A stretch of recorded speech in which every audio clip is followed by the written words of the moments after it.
off for Chesterfield.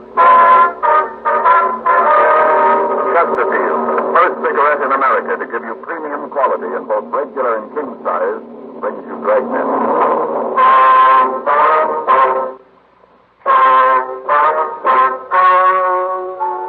Ladies and gentlemen, the story you are about to hear is true. The names have been changed to protect the innocent.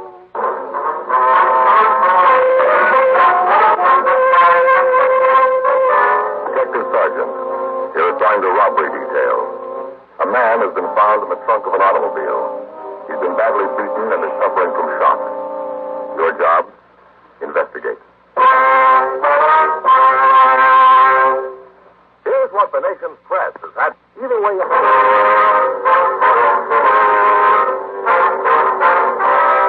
Dragnet, the documented drama of an actual crime. For the next 30 minutes, in cooperation with the Los Angeles Police Department, you will travel step by step on the side of the law through an actual case transcribed from official police files. From beginning to end, from crime to punishment, Dragnet is the story of your police force in action. It was Wednesday, February 18th. It was raining in Los Angeles. We were working a day watch out of robbery detail. My partner is Frank Smith. The boss is Thad Brown, chief detective. My name's Friday. It was 10:48 p.m. when I got back to the car. Unit 1K. Still wet out in it. Was he in? No, he's the guy who gave us a big story about carrying the lunch bucket. Always home by 9 o'clock? Yeah. There was a call while you were out. Someone locked in a car trunk. We better roll on it. Yeah. What do you figure about your informant? Well, I don't know. This rain, he's holed up someplace. He's not on the street. He's your boy, Joe. You ever come up with anything worthwhile? Well, he used to. Got to be an awful light now. He can't stay sober long enough. Always talking about joining AA, but he never seems to get around to it. Too bad. Doing good if you give him a chance. If you want to be helped, they're the ones who can do it. Well, I'll try to catch him in the morning, huh? It's getting late. I'm tired. Yeah, I could use some sleep. Hey, when we see this guy, you think he'll be able to give us anything? I don't know. Fancy might. He might be able to come up with something. Doesn't figure, Joe. Nice job they pulled. There's not a rumble in town on him. Not even a close identification. Well, we don't turn him soon. It's going to be out of our hands. Be something for homicide to work on. You figure this trunk deal might be the same one? Well, if it's then, this makes number 10 for him. The old man will clean his head off in the morning. Sure won't help his ulcer. He'll be sipping milk all day.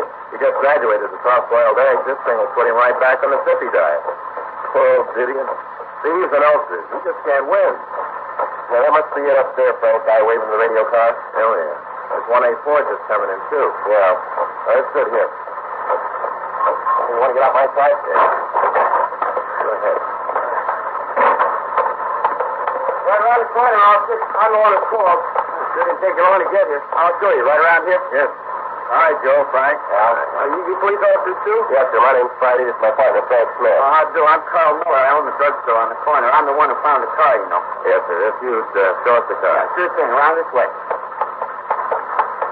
I'm going way back from Miss Dalton. Ordered some colic pills for babies. Perhaps this car thought I heard something. Yes, sir. I walked by, then I got to thinking that maybe something might be wrong. So I went back. I looked in the car, but I couldn't see anything. Yeah? Well, I figured that maybe it might be my imagination. You know, maybe something else. And I heard this voice. Sounded like it was coming from the trunk. Tried to get it open, but it was locked. That's when I called you. This? Yes, sir. Put your ear against the trunk. You can probably hear him. Yeah, let me see.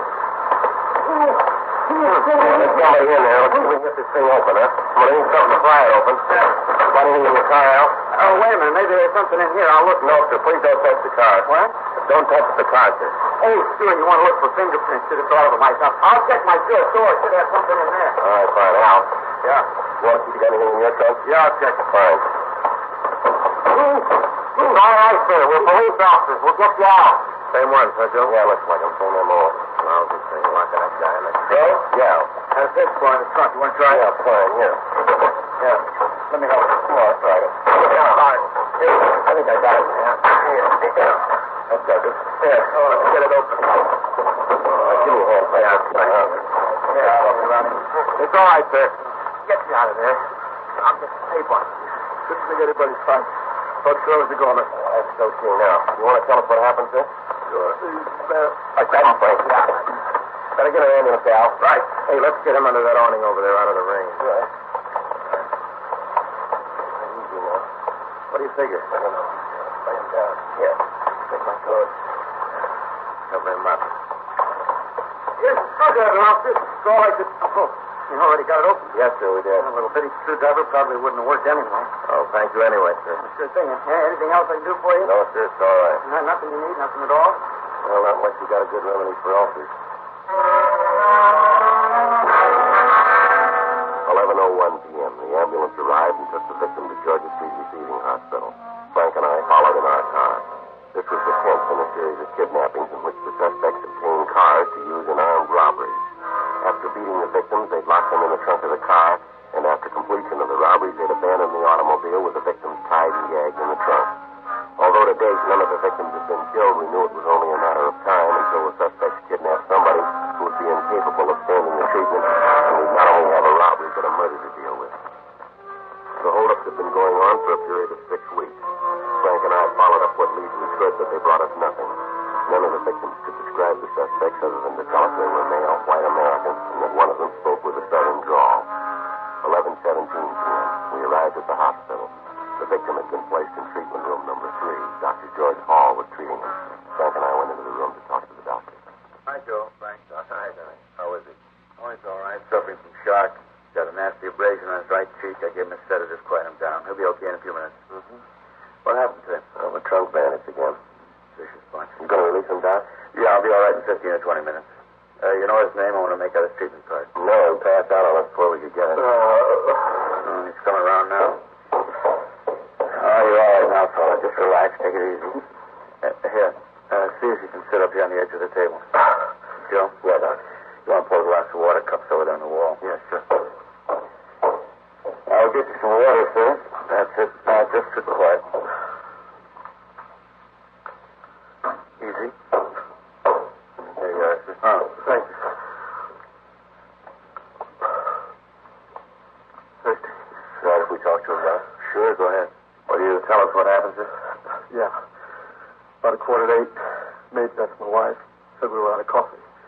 We were having late dinner, so while she finished fixing it, I went out to get some. Yes. I got down to Pico and Union. Signal was working. Stop. I pulled up. There were 2 guys standing on the safety zone. You know, like they were waiting for a streetcar. Mm-hmm. I thought at the time, well, a lousy thing having to stand out in the rain waiting for a streetcar. Yes, go ahead. Well, the next thing I knew, one of them opened the door out in front. When he opened the door, I figured that maybe it was somebody that knew me. It was dark, you know. Couldn't see too well. The other one opened the back door and got right in the car. I knew darn soon I didn't know these guys. But Well, the fellow in front had a gun, pointed right at me. Looked like a cannon, biggest gun I ever saw. Tell you I was scared. yes. Told me to pull up the curb. I did. What happened then? Told me to get in the back seat. I told them they could take my money, car, whatever they wanted. Just let me go. And the guy in the back told me to shut up and get back there with him. I asked him again to let go. Told him that I wouldn't say anything. Said if they'd just let me go, I wouldn't tell anyone. I was scared, you know. Yes, sir, we understand. The guy in the front got a real wild look in his eye. Looked like he was crazy. I tried to get out of the car and he hit me. Side of the head with that gun. Then they grabbed me, threw me in the back seat, hauled me right over the front. Just dumped me on the floor in the back. What'd you do then? Oh, nothing. I just laid there. Figured that maybe they'd think I was out cold and leave me alone. Then what happened? Well, the guy in the back took a roll of adhesive tape out of his pocket, wrapped around my wrists and ankles. So what'd they do then, sir? Well, they still thought I was knocked out. The guy in the front said, get me out of the car. Big fellow opened the door, lifted me out, picked me up like a sack of potatoes. The guy with a gun ran around, opened the trunk, and they threw me in. One of my legs was over the bumper, and the big guy grabbed it and twisted it so it fit in the trunk. Almost died, but I didn't dare let him know it wasn't out. Mm-hmm. And after that? They locked the car and drove away. Must have drove for a while, and they stopped. Mm-hmm. You got any idea how long they drove, sir? How far? I couldn't see anything. Couldn't hear much. Just a little mumbling. I know they stopped the gas station, though. Oh, how's that, sir? Well, right after we stopped, I heard one of them yell to somebody. I couldn't tell what he was yelling, but in a little while, I heard somebody come back, take the gas cap off of the tank. And I heard the gas go in the tank, right in front of the trunk. That's it. Well, after the guys put the cap back on the tank, I heard one of the guys say something about stick-up. Well, while you were stopped, did you try to let the gas station attendant know that you were in the trunk? Oh, sure. And I tried to kick the trunk, but the way they twisted my leg put me in, I couldn't move. They gagged me, too. Put a big piece of adhesive tape tape over my mouth. No, sir, I tried to let the guy know. I just couldn't do it. You said that you heard one of the men say, this is a stick-up. Yeah. Those were the words you used, too. This is a stick-up. Why don't you go ahead, sir? Well, there was some quiet talking after that.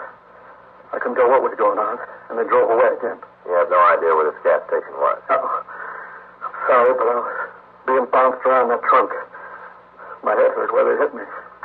I know they turned some corners, but I couldn't even guess where the station might be. All right, sir. What happened then? Same thing. They'd drive for a while and they'd stop. They'd get out of the car, then come back. We'd start to drive again. So finally they parked. I waited for them to come back. They didn't. I tried to get the gag off my mouth so I could yell for help. Rubbed my face against the spare tire and got loose. Then I yelled, kicked my feet against the trunk. I just about given up when you found me.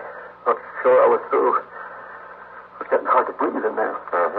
I can imagine. No, you can't. Until you've been locked in the trunk. Nobody can imagine that. Terrible. Just terrible. Say, have you called me? That's my wife. Have you called her? No, sir, we haven't. Oh, she'll be hopping mad. What time is it? It's 11:45. Almost 4 hours to get a pound of coffee. She'll be raising the roof. Would you call her? Tell her where I am? Yes, sir, I'll call her. Want to give me the number? Madison 34656. Tell her you're calling for Henry. Explain what happened. All right, sir, right away. Officer. Yeah? Be sure to tell her you're a policeman. She'll believe you. Yes, sir. I have a couple of questions, sir. I have to fill out this card. Sure. I hate to ask. Could I have another cup of water? I'll get it down. What do you want to know? Your full name. Henry J. Hilldale. Hilldale? I got that. All right, sir, here's your water. Thank you. I don't know why I'm so thirsty. Dust in the trunk, I guess. Got my throat. Yes, sir. Now, what's your address, Mr. Hilldale? 920 North Lebanon Avenue. Phone number is Madison 34656. 4656. How old? 48. Be 49 this October. All right, Mr. Hilldale. You have a way to get home. We'll run him home, Doc. Well, what about my car? Can't I take it? Well, we're going to have to process it for fingerprints, sir. We can release it to you in the morning. You called me? Yes, sir. I just talked to her. Was she sore? Well, she was a little upset, worried about you. But you told her about what happened. Yes, sir. Everything's all right now. That's good. Mr. Hilldale. Yes, Doctor. You can leave now. I suggest you see your own doctor in the morning. Just check up. Oh, all right. Well, thanks a lot for your trouble. Sure appreciate it. That's okay. No, it's this way. The elevator's down here. Oh, yeah. I'll get the button. Same story, huh, Joe? Yeah. One big trouble. What's that? We're hearing it too often. 12:18 p.m. We left Georgia Street Receiving Hospital and drove Mr. Hilldale back to his home. On the way, we asked him for a description, but he was only able to give us a very meager one. We did get enough information from him for our crime report. He told us he'd come in the next day to look through the mug books. We checked into the city hall, got a DI number, and filled out the crime report. We booked the adhesive tape as evidence. The information on the robberies the suspect had pulled that night had come into the office. There had been 3 of them, and among them was a service station Mr. Hilldale had told us about. At 1:46 a.m., Frank and I signed out of the office and went home to get some sleep. 7:58 a.m., we talked with Captain Didion. Here's the description we got from the service station attendant. Want to look at it? Yeah, thanks. Same guy. Frank? Yes, Skipper. Want to hand me that milk? Yeah. There you are. Stomach straight and king.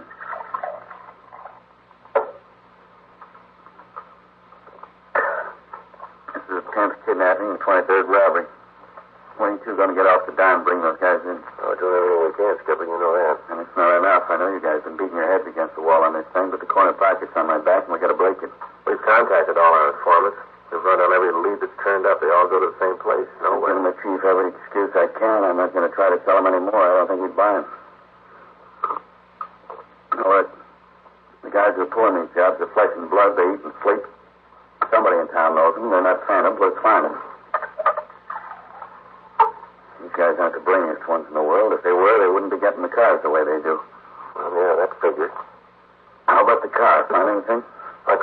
prints. They said the car was dry enough to work on. They couldn't tell if anything in. Said they'd call us back. Mm-hmm. Having gone over their crime reports, maybe got an idea. Yeah. The way it looks, they picked up the cars in one area, pulled the jobs in the same area. Could be that they live in that area. Makes sense. They've been working inside a 30-square block, straight down to Hill, 7th to Pico. You got a description on them. Talked to the desk clerks at every hotel and boarding house in the area. Robbery, Vivian? Yeah, he's here. See you, Joe. Thanks, Kevin. This side. Oh, yeah, dude. You bet. That's the way it goes sometimes. Yeah. Well, thanks a lot. Bergman? Yeah, we just finished the car. It's clean. Not a thing on it.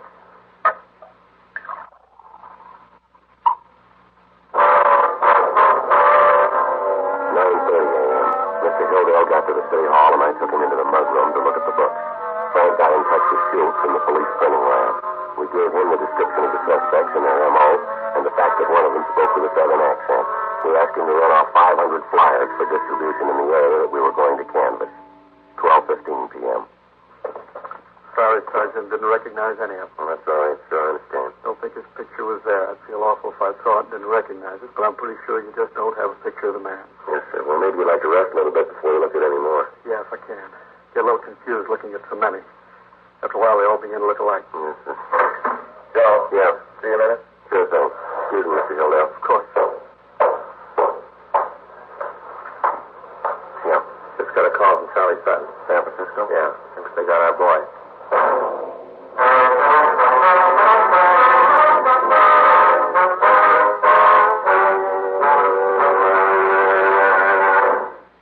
You are listening to Dragnet, the authentic story of your police force in action.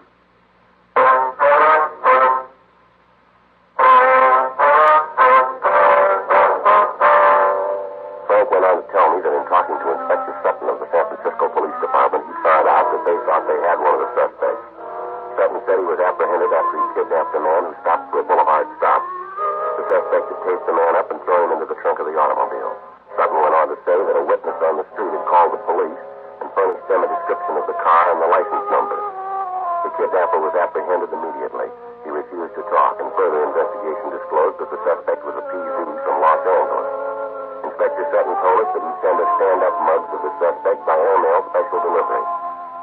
The following morning, when we received the mugs, we showed them to the victims of the robberies in the Los Angeles area.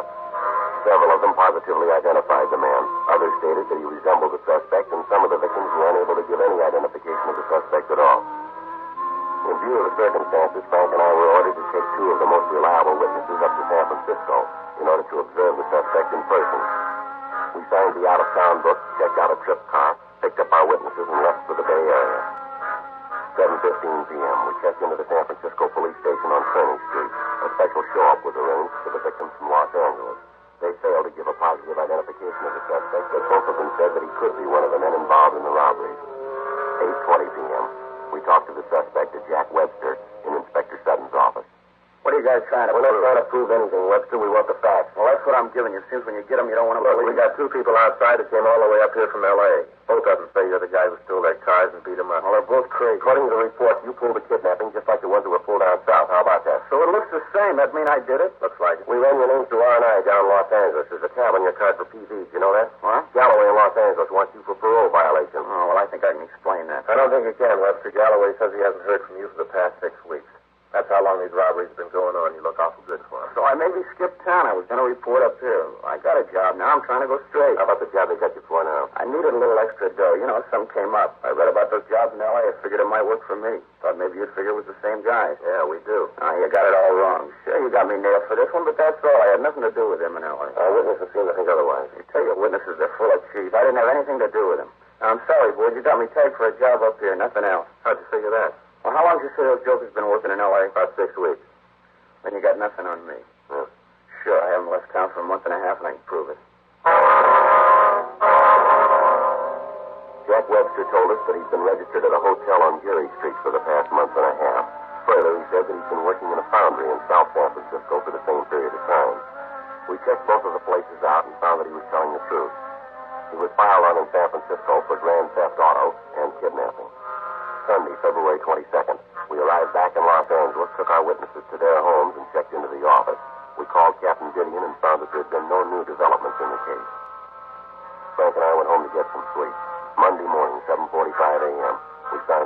office. We picked up the flyers and started to canvass the area where we thought the holdup men were living. During the first day, we were able to check out 28 places. Tuesday, the 24th, it started to rain again. At 8:30 a.m., we started to canvass the rest of the hotels, rooming houses, and boarding houses in the area. For 3 days, we talked to the day and the night clerk in each place. We left each of them a flyer with the description of the men and our cards, asking them to call us if anyone answering the description should register at their particular place. For 3 days, it rained. Saturday, February 28th. Think it'll ever stop, Joe? It sure is wet. Yeah. Looks like the guys we wanted dropped off the face of the earth. Nobody's seen or heard of them. I never realized there were so many hotels in L.A. Yeah, there's a lot of them. Well, let's try this one. Right.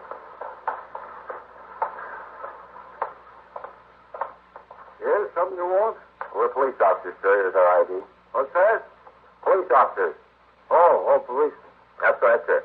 Yeah, police. Well, what do you want? We'd like to know if you've got anyone here who answers these descriptions. Like this, huh? Yes, sir. Well, it's kind of hard to say. If you had a picture of them, it might help. I'm sorry, sir. We don't have a picture, just that description. Yeah, it could be the fellas at 4-8. They sure fit what it says here. Yeah, I bet it's them. I knew we should have called you fellas about. Sir? See, the day before yesterday, Amy, she's the girl, cleans up. She's taking care of their room. She said that she opened the closet. She saw a gun laying on the shelf. Right out in the open. Did you report that to police? Huh? What'd you say? Did you report it to the police? Oh, no. No, I didn't. You see, I figured that, live and let live. As long as it didn't cause me any trouble, I wasn't about to call us any. Amy and me talked about whether we should let you know, but then we decided against it. I didn't see none of we should have. Why don't you could tell us when you saw them last, sir? Oh, well, a couple of hours ago. They registered here? Yeah, and it's Scott and Ed Willis. They're up in room 4-8. Ain't there now, though. Let's see. The key is... Well, I'll be darned. The key ain't there. Well, I guess you're upset. I must have given the key and didn't remember it. That's room 408, you said? What'd you say? I said that's room 408. Oh, yeah, that's right. 4-8, 4-4. They're up there now. Thank you, sir. Yeah. Hey, what do you want it for? Are they dangerous criminals? Well, we don't know, sir. Well, be careful. We wouldn't want anything to happen. Yes, sir. Here, I'll get the button. All right. What do you figure, Joe? I don't know. Let's hope there are boys. Some elevator, huh? Yeah. Okay.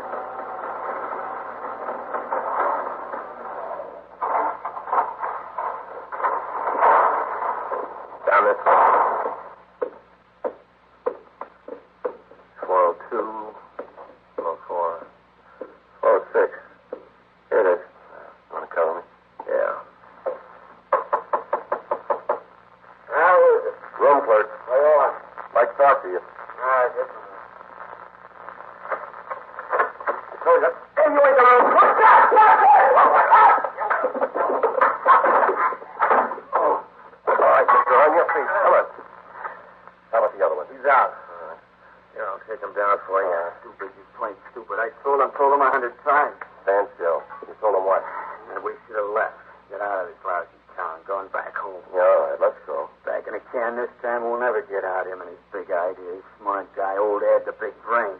Tried it, Joe. Yeah, well, maybe you'll make it this time. You'll have a lot of time to convince him.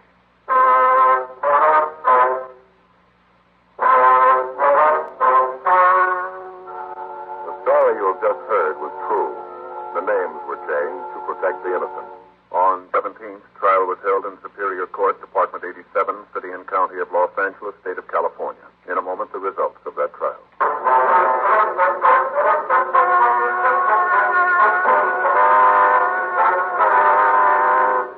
Andrew J. Scott and Edward F. Winters were tried and convicted on 12 counts of robbery in the first degree and 10 counts of kidnapping for the purposes of robbery. They are now serving their terms in the state penitentiary. A hold has been placed on them in the event of parole by the state of Arkansas. First-degree robbery is punishable by imprisonment in the state penitentiary for from 5 years to life for each count. In the case of Scott and Winters, these sentences are to run consecutively.